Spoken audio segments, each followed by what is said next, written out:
right. What'd you discover? Sharing. Awesome. That's awesome. Yeah. All right. So the question was, what is poverty consciousness? Anyone else have that? I thought. What is poverty consciousness?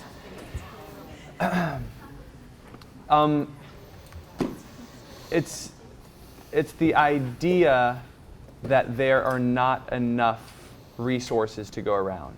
So let me. Here's an example of it. Has anyone else seen someone else be successful, and all of a sudden, and it's kind of like in a field that you want to be in, and all of a sudden you feel like all of a sudden there's like now less success available to you?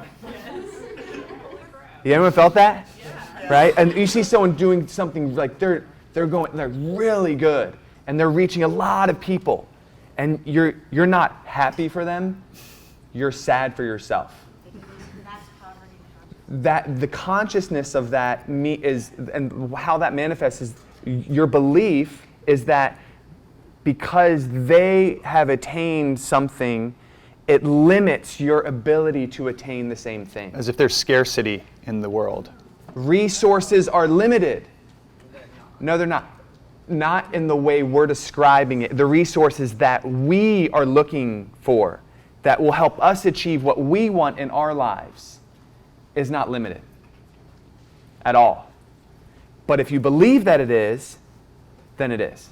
That's poverty consciousness.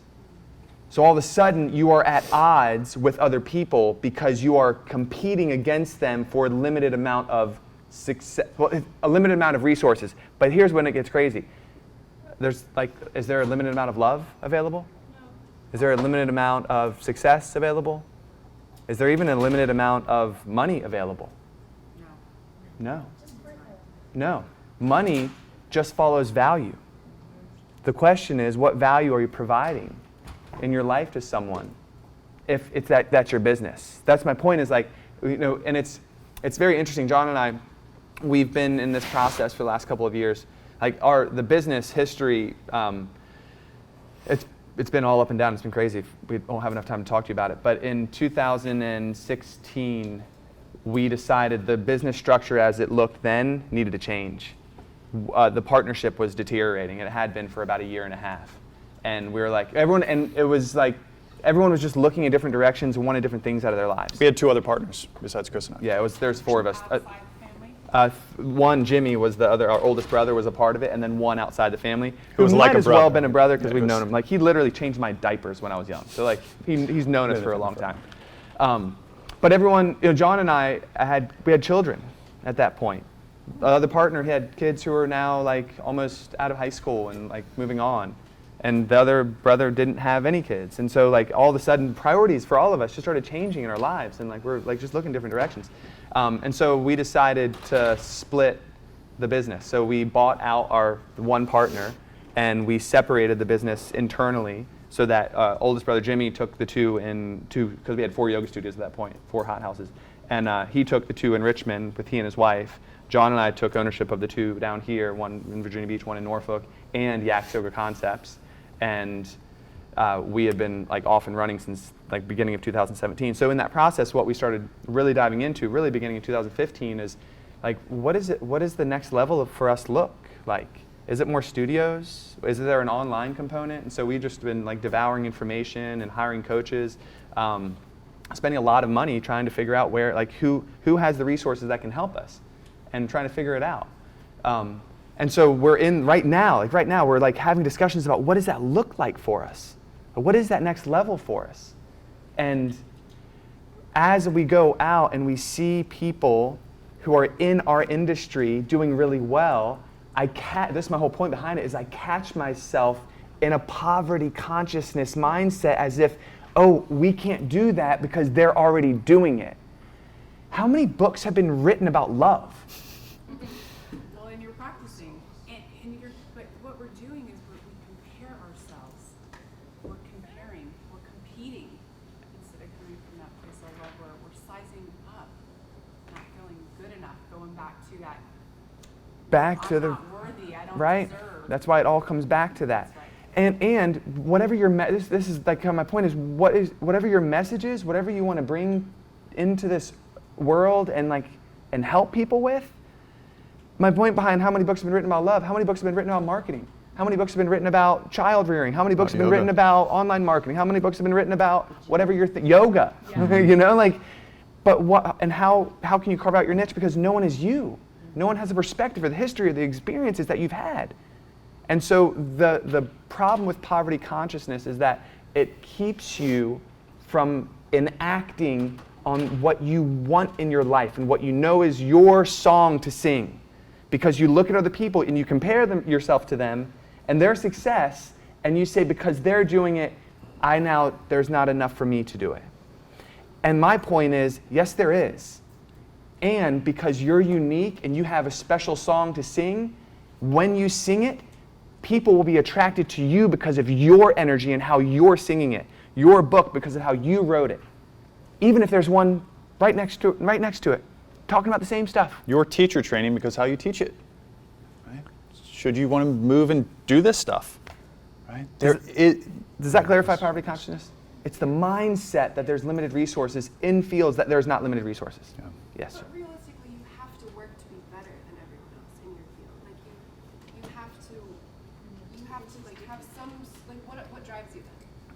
Like if hey, yeah, there's room for me, but you have to be better. You have to market better. You have to work. Yes, but not. I'm driven. Better than them. Yeah, I don't. This is and it's. I guess it's kind of a fault, maybe. I don't know. Can I answer real fast? Yeah. Better than yourself today. That's right. Not better than them. I need to be better than I was. I need to be better tomorrow than I was today. This is Simon Sinek. Anyone familiar with Simon Sinek? Follow him. He's rocking. His whole thing's about leadership. He did a talk at Apple, and he did a talk at Microsoft about leadership. He got in. So at the time, Microsoft put out this product. I don't know what it's, some digital thing that was like, whoa, it just blew doors. It was like, wow. And after the talk he did at Apple, he was in he got to share a ride with one of the top level guys in Apple. And so he was like poking the bear a little bit. He was like, so what do you think about that new digital, that new blah, blah, blah thing that Microsoft put out? And the CEO of Apple was like, I don't know about it. Like, and I'm not, he said something that I'm not concerned about it. We don't compete against Microsoft. We're not concerned about what they do. We compete with ourselves. Which was funny, and he was like, here's the difference. This is why Apple, raise your hand if you're an Apple user. If you use Apple products, right? Would you ever switch? Nope. I'm an Apple. You're in. Right? We welcome. I would never switch because they've created culture, because their whole focus isn't to be better than Microsoft, isn't to be better than Samsung or whoever their competition is. It's to be better than themselves. It's to constantly work on being better than they were the last year or the last day or the last whatever. That is the game changer. And we don't have to compete against anybody else. We simply compete against ourselves, becoming better, and sharing our story will create the culture. Apple users, you know the story of the founder of Apple, Steve Jobs. You know I'm sure all of you know his story. He was the attractive character of Apple. Right? We know that story. We feel connected to that. Wow, he got kicked out. He started the company and then got kicked out. And then they were falling and they were about to crash. They brought him back and he was like, cut out all of this bullshit. They literally had 50 products. He wiped out 42 of them. So we're not doing any of this. We're only doing these 8 products. That's it. And boom, and took the company back up to stardom. And then got cancer. It's like, well, I'm going to try to cure this alternatively. And ended up passing. We know that story that drives us, that creates a culture around it, right? I don't know Bill Gates' story so well, right? And he didn't put himself as the attractive character of Microsoft as much, right? So this is my bigger point. There's a lot there that we're not going to dive into, but my bigger point is we don't have to compete against. I don't know what any other yoga studios are doing, honestly. No, I don't look at what they're doing because I'm not competing against them. I'm not. I'm competing against myself. Well, competing against Chris, and he's competing against me. Like Chris and I are You're competing. losing, by the way. Always. I'm always like he always keeps me a step down. I'm trying to find my way up. But honestly, like I don't know what other studios are doing. I don't know what other teacher trainings. I don't know what they're doing because that's not our focus. I don't need to have my focus over there. I need to have my focus right here. How can I make this better? How can I deliver more value to you guys? How can I make the experience of coming into Hot House incredible? Fall in love with the people that you serve. It's really honestly simple. Fall in love with the people that you serve. Give them as much value as you possibly can, and everything else takes care of itself.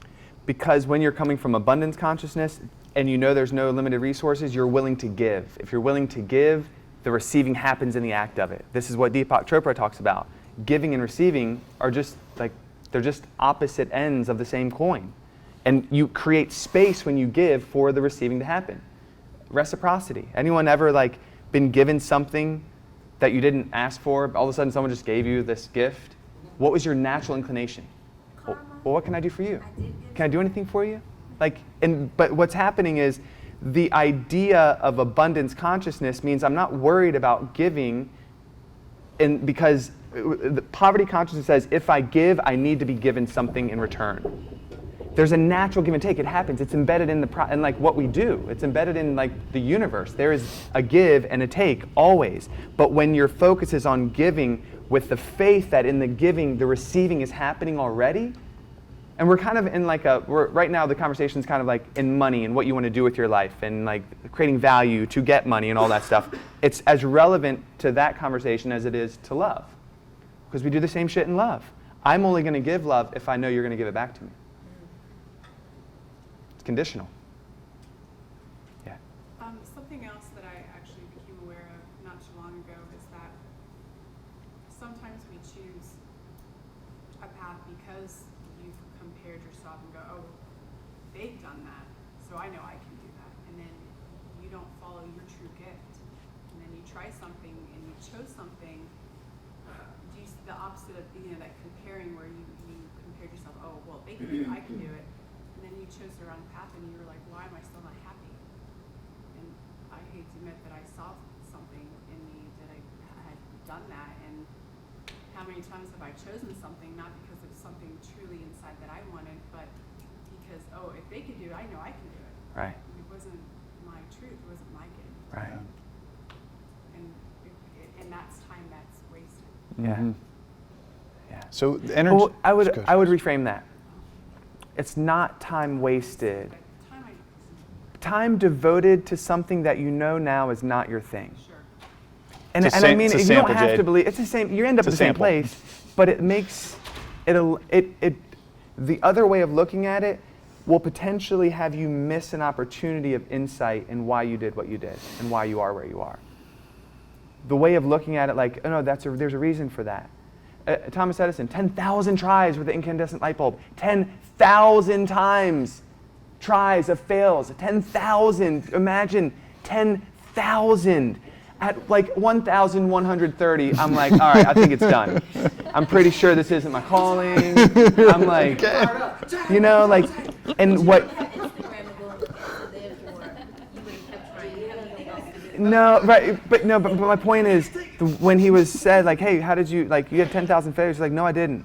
I tried 10,000 things that I knew weren't the right thing, but I know there was a pot, like, so It's like I know those stories, like even like Amazon, like Jeff Bezos tried so many different businesses and he failed and he failed and he failed, and now, he finally found that gift that he was searching for. Yeah. It called to him.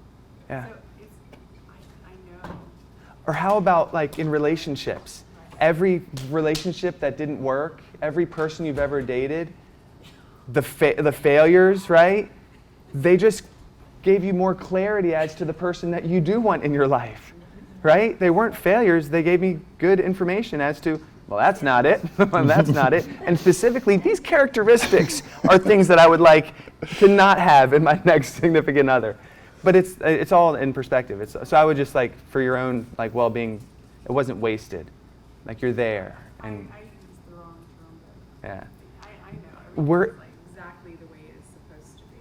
Because there's growth, and I wouldn't be here if I didn't make those choices. Right. So, it's the wrong word. Yeah. And not every guy I dated was horrible either. No, there's some good ones, but you want the right ones.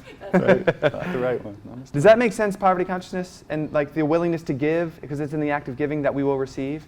And if we're talking about like your occupation and your job, it's in the giving of value, which means you got to know who you serve and what they need, not what they need, what they want, and then you just provide the value. And in the providing of the value of that, you will become successful because they will then be attracted to whatever it is that you're offering. And then there's all these strategies that you can learn to make it like actually work and bring them in a process to your orbit so that they end up eventually purchasing whatever it is that you have to offer them. But at that point, it's still just a value exchange. And here's the deal. If I have $1 and John has this pen, I don't have $1 because I have a credit card, I don't have $1. And I gave him, I was like, hey man, I've got this $1, you got that pen. Can I buy that pen for you for $1? Yes. Is it an equal exchange? No, it's not. Why? Because I value that pen more than this $1. And I value that That's dollar more more than this valuable pen. to me. He values this $1 more than that pen. Otherwise, if it were equal or less, he would be like, no.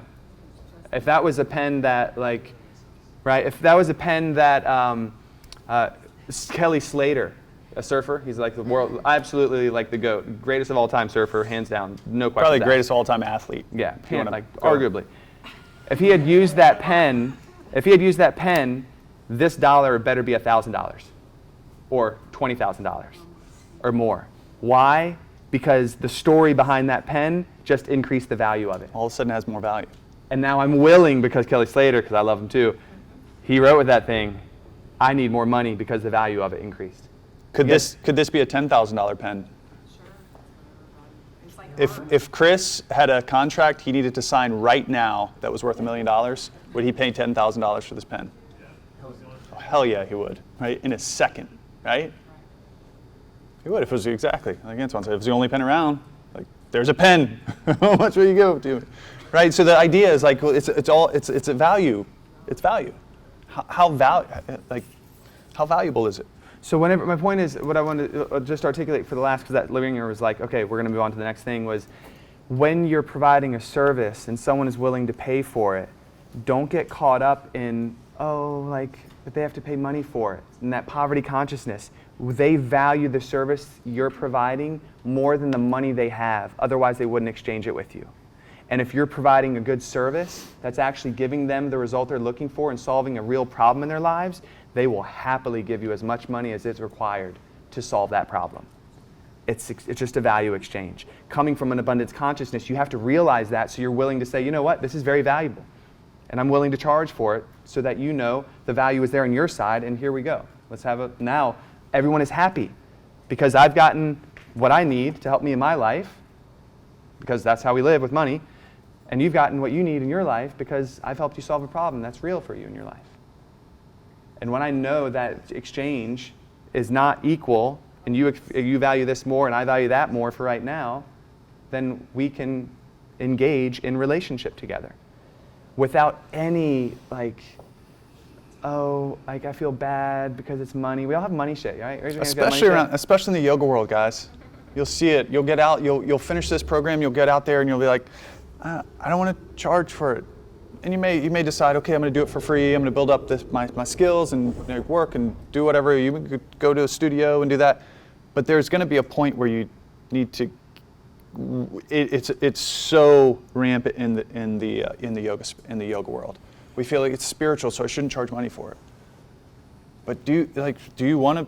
And you don't have to. This could be your side thing, or you may be like, I don't even want to get involved in the teaching. I'm just doing this for me. But if you want to do this as to make a living at it, The poverty consciousness is what's going to keep you from doing it. Not being willing to say, this is what I'm worth. This is what I can, because honestly you're saying, this is what I can help you with. I can get you out of pain. I know how to get you out of pain. Right? Whatever that pain is, whether it's physical or psychological. Right? I think that kind of mindset might help exploit as well, like what do they call it, karma capitalism, where people are expected to work and not pay money, and a studio or any like gyms do it all the time, like do stuff for free. They get their members to chip in for free to renovate the studio, and they just get on that labor for free. Yeah. So like that's the karma capitalism in the non-yoga sense, but Yeah. I know that it happens in a lot of places where people expect people to work for free. Yeah. Because that's their karma. Yeah. No, pay them money. Like, No, totally. value their time. Don't steal from them. Like, yeah. That's it, exactly right. You're right. Like, value their time, value what they're doing for you, and Yep. pay them money. Value their energy. And the last thing I'll say before we move on is that when you pay for something, you pay more attention to it. You actually have more, because you have more at stake. You're willing to do more. You will you're actually investing. get people better results by making them pay than letting them do it for free. You know it. You know it's true in your life. Anything you got for free, nah, I'll do it or not do it. I don't really care. You pay a lot of money for it, damn right I'm getting some value out of this thing, right? You're here, right? This isn't inexpensive to be here. No, I did the research. You guys were at the top. Yeah. And I was like, but there's value in that. And all the other ones, I felt like compete, compare. Yeah. I wanted what I knew was tried and true from just going to your studio. Yeah. That's right. Yeah. Value. What I felt I placed on it. Yeah. Right.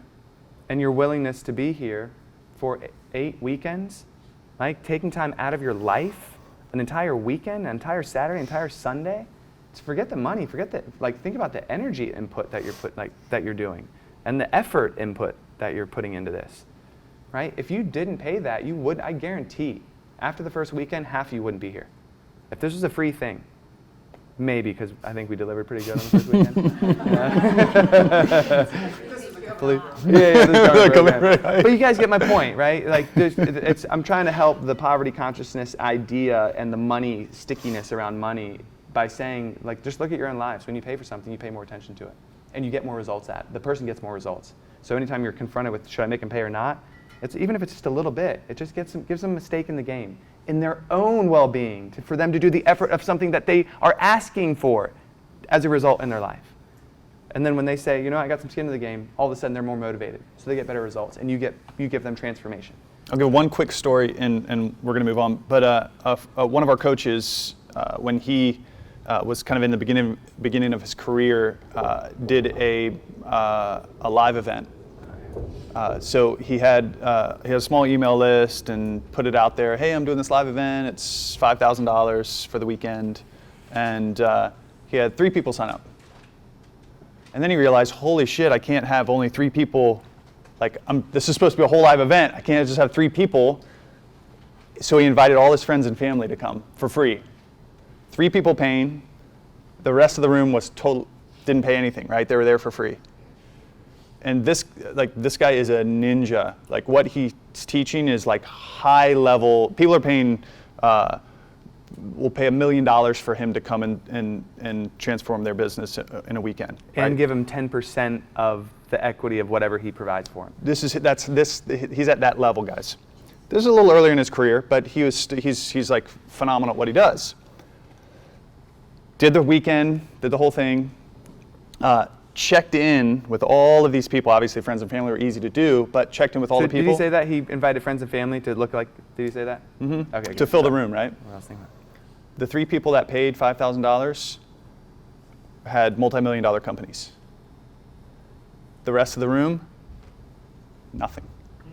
Did nothing with it. Nothing. Because they didn't invest. They didn't invest. So they weren't invested. They didn't pay, so they didn't really pay attention. They didn't do anything with it. The 3 people that actually paid $5,000 had multi-million-dollar businesses.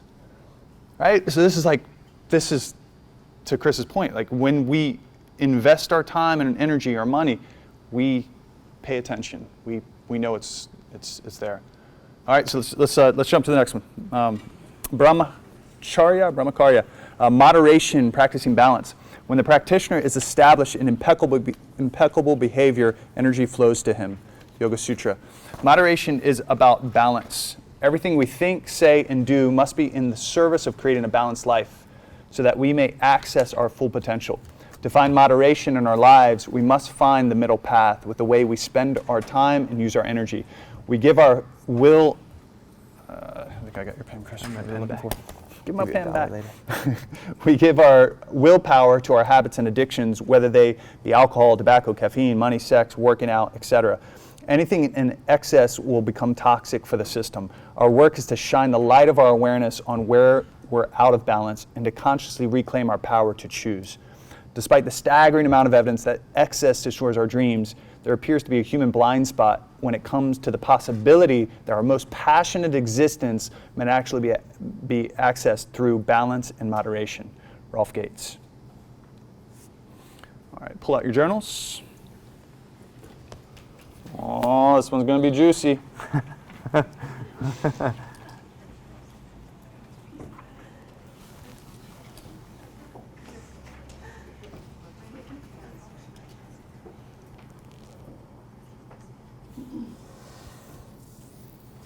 You ready? So, look at your routines and to see what your addictions are. You can just put at the top, what are my addictions? What are my routines? What are my addictions?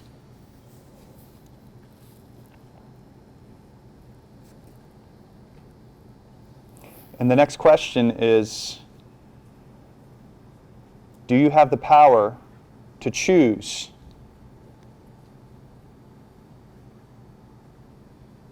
with your habits, addictions, and routines?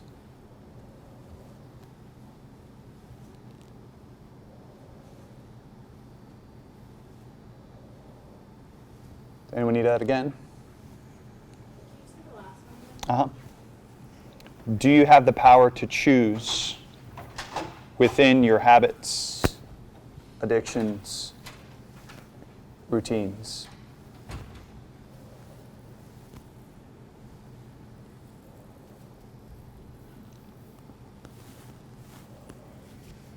All right, when you're ready, 1, 2, 3, go.